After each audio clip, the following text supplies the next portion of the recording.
아멘. 함께 나누실 하나님 말씀은 이사야 26장 1절에서 10절입니다. 이사야 26장 1절에서 10절입니다.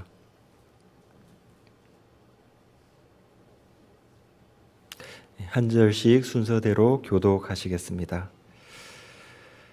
그날에 유다 땅에서 이 노래를 부르리라. 우리에게 견고한 성읍이 있으며 여호와께서 구원을 성벽과 외벽으로 삼으시리로다.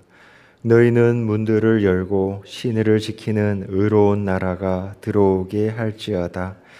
주께서 심지가 견고한 자를 평강하고 평강하도록 지키시리니 이는 그가 주를 신뢰함이니이다. 너희는 여호와를 영원히 신뢰하라. 주 여호와는 영원한 반석이심이로다. 높은 데에 거주하는 자를 낮추시며 솟은 성을 헐어 땅에 엎으시되 진토에 미치게 하셨도다. 발이 그것을 밟으리니 곧 빈궁한 자의 발과 공핍한 자의 걸음이리로다. 의인의 길은 정직하며 정직하신 주께서 의인의 첩경을 평탄하게 하시도다. 여호와여, 주께서 심판하시는 길에서 우리가 주를 기다려 싸우며 주의 이름을 위하여 또 주를 기억하려고 우리 영혼이 사모하나이다. 밤에 내 영혼이 주를 사모하여 싸운즉 내 중심이 주를 간절히 구하오리니 이는 주께서 땅에서 심판하시는 때에 세계의 거민이 의를 배움이니이다. 악인은 은총을 입을지라도 의를 배우지 아니하며 정직한 자의 땅에서 불의를 행하고 여호와의 위엄을 돌아보지 아니하는도다. 아멘. 이사야는 주전 8세기를 배경으로 하지만 당대의 역사적 사건을 넘어서 영적인 시점으로 현상 너머를 내다보고 있습니다. 당시 유다는 죄로 인한 부패와 아수르의 침략 속에 몰락해가는 중이었고 그 속에서 이사야는 그 현실 너머의 영적인 의미를 그 날을 통해서 예언합니다. 26장에서 그 날에 대해서 내다보며 그 영적인 의미를 말해주고 있습니다. 그 날은 이사야서에서 약 45회 정도 쓰였으며 그 날을 통해서 이사야는 당시의 제약상에 대해서 고발할 뿐만 아니라 그 해결의 실마리를 또한 예언합니다. 그 날은 사람의 노력으로 만들어가는 날도 아니고 또한 당길 수 있는 날도 아니며 하나님께서 이미 작정하시고 계획하신 때입니다. 이 선지자의 예언 이후에 이스라엘의 신실한 많은 사람들이 그 날을 기다렸음을 우리는 성경을 통해서 확인할 수 있습니다. 누가복음에 기록된 시므온이라는 사람은 이스라엘의 위로를 기다리는 자였다고 성경에 설명이 되며 그는 성전에서 아기 예수를 보고 내 눈이 주의 구원을 보았다라고 고백을 하기도 합니다. 우리가 믿는 기독교 신앙에는 그 날이 있습니다. 그 날이 없다면 우리의 신앙은 소용없을 것입니다. 선지자가 말하는 그 날이 지금 우리에게 어떤 의미가 있는지 오늘 본문을 통해서 함께 살펴보고 또한 묵상하겠습니다. 1절입니다. 그 날에 유다 땅에서 이 노래를 부르리라. 우리에게 견고한 성읍이 있으며 여호와께서 구원을 성벽과 외벽으로 삼으시리로다. 1절에서는 그 날에 부르게 될 노래에 대해서 말합니다. 지금 부르는 노래가 아니라 그 날에 부르게 될 노래입니다. 그 내용을 통해서 그 날이 어떤 날인지를 알 수 있습니다. 오늘 본문의 그 날에는 두 종류의 성읍이 구분되고 있음을 볼 수 있습니다. 1절에서 4절의 성읍은 여호와의 구원이 성벽과 외벽이 되는 성읍입니다. 그리고 5절에서 6절의 성읍은 스스로 높은 곳에 거주하는 자들의 성읍입니다. 두 성읍은 대조를 이룹니다. 첫 번째 성읍은 하나님의 구원으로 견고하고 안전하며 두 번째 성읍은 스스로 높아졌으나 무너지고 밟히는 성읍입니다. 먼저 첫 번째 성읍은 1절에서와 같이 여호와께서 직접 그 성읍의 성벽이 되십니다. 이 첫 번째 성읍은 현재의 예루살렘과는 대조를 이룹니다. 예루살렘은 아수르의 침공에 대비해서 스스로 성벽을 넓히고 성 밖의 물을 안으로 끌어들이는 수로를 파서 성 안을 안전하게 했습니다. 또한 외교적으로 애굽과 동맹을 맺고 말과 병거를 현실적인 자신의 보호벽으로 삼았습니다. 그러나 그날에 있을 성읍은 하나님께서 직접 견고한 성벽과 외벽이 되십니다. 그날이 되기 전에 유다의 성벽과 외벽 그리고 동맹과 병거는 모두 다 실패하게 됩니다. 그 실패 이후에 그날에 하나님께서 직접 그들의 구원이 되어서 외벽과 성벽이 된다고 하십니다. 이것이 그날에 있을 첫 번째 성읍입니다. 우리에게도 노력과 지혜와 실력이 실패하고 하나님께서 직접 구원이 되시는 그 날이 있습니다.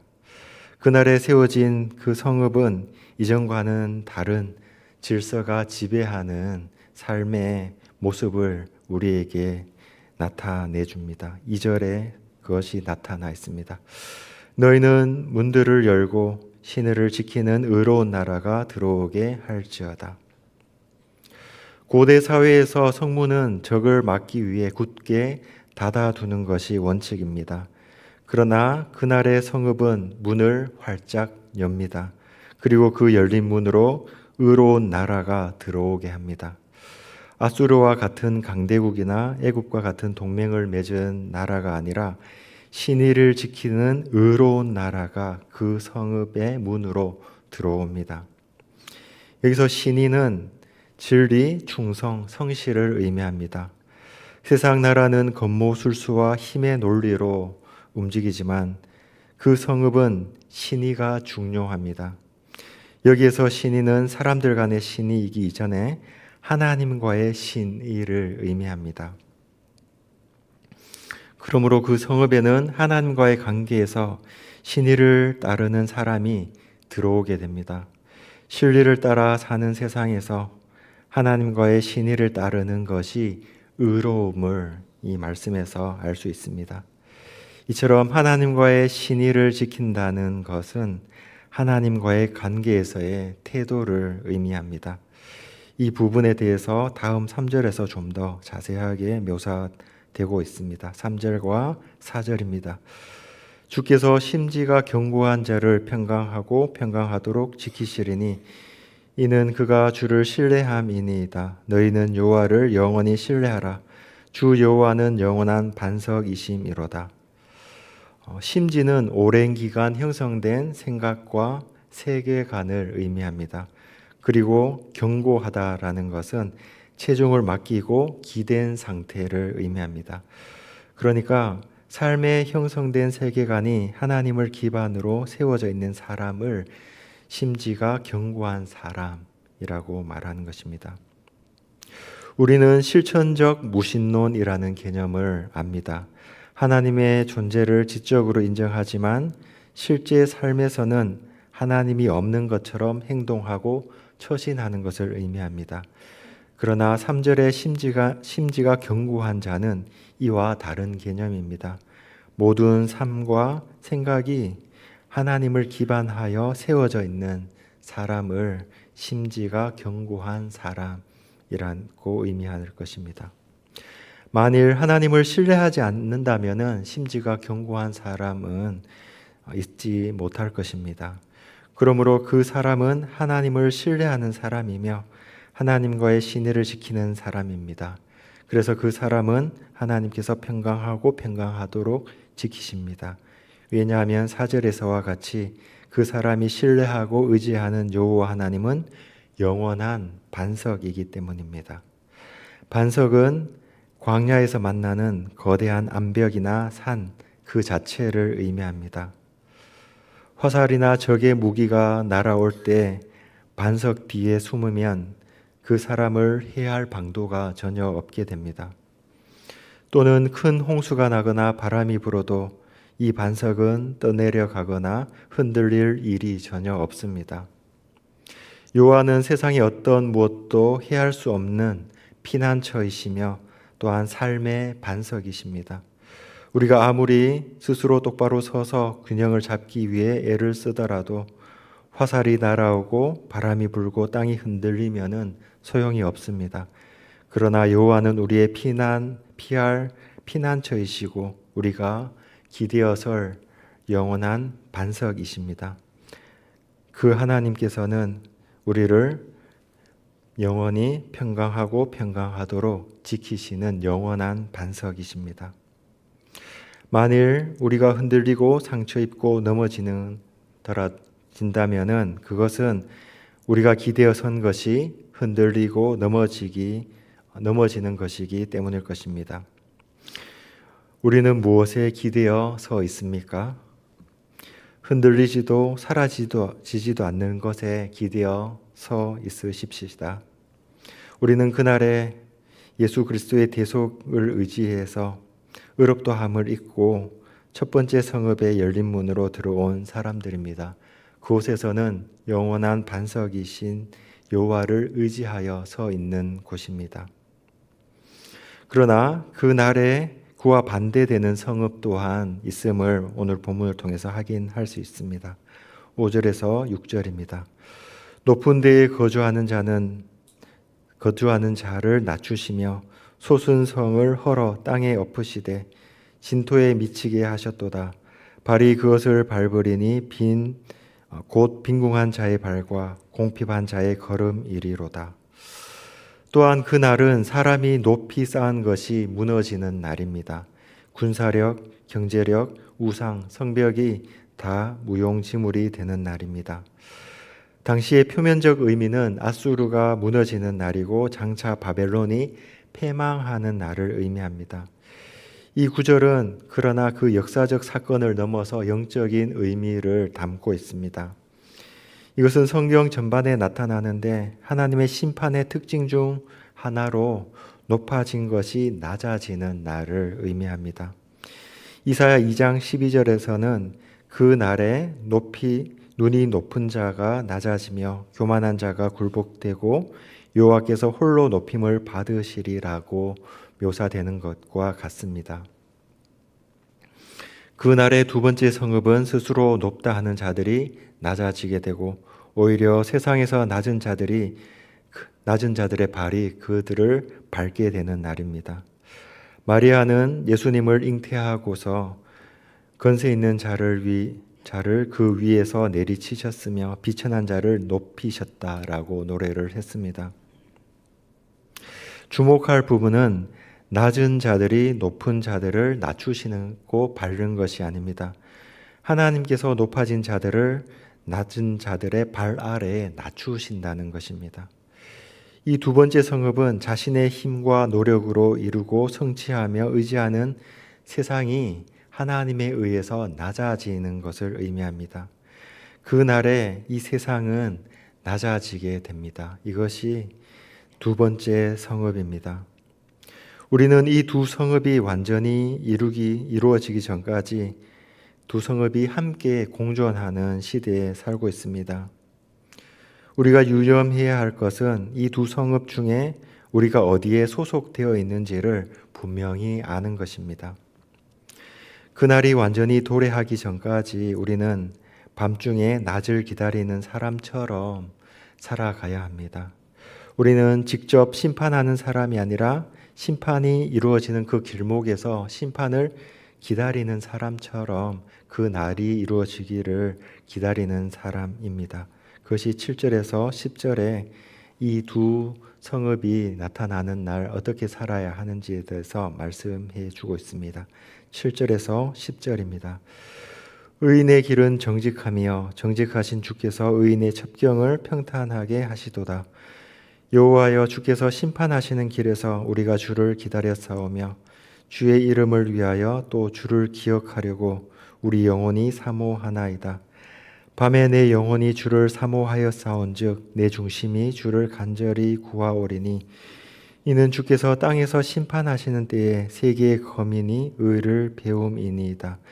악인은 은총을 입을지라도 의를 배우지 아니하며 정직한 자의 땅에서 불의를 행하고 여호와의 위엄을 돌아보지 아니하는도다. 의인은 그 날이 오기까지 주의 심판의 길에서 주를 기다립니다. 즉 그 날은 인내하며 믿음을 지킨 자들이 마침내 신원을 받는 날입니다. 그 날이 이르기까지 홀로 버티며 인내하는 것이 아니라 주께서 의인의 길을 평탄하도록 인도하시는 것입니다. 그 날이 이르기까지 의인은 주를 기다리고 주의 이름을 기억하려고 그 영혼으로 주를 사모합니다. 마치 그 기다림의 시간은 밤중과 같습니다. 마치 이때는 캄캄한 밤에 낮이 올 것 같지 않은 그 어둠 속에서 주님을 사모하며 주를 간절히 구하는 때와 같습니다. 간절히 구한다는 그 말의 어원은 새벽을 깨우다라는 뜻이 내포되어 있습니다. 그 날을 기다리는 모습에 대해서 칠흑 같은 어둠 속에서도 새벽빛을 찾듯이 하나님을 집요하게 찾는 자의 모습이 연상됩니다.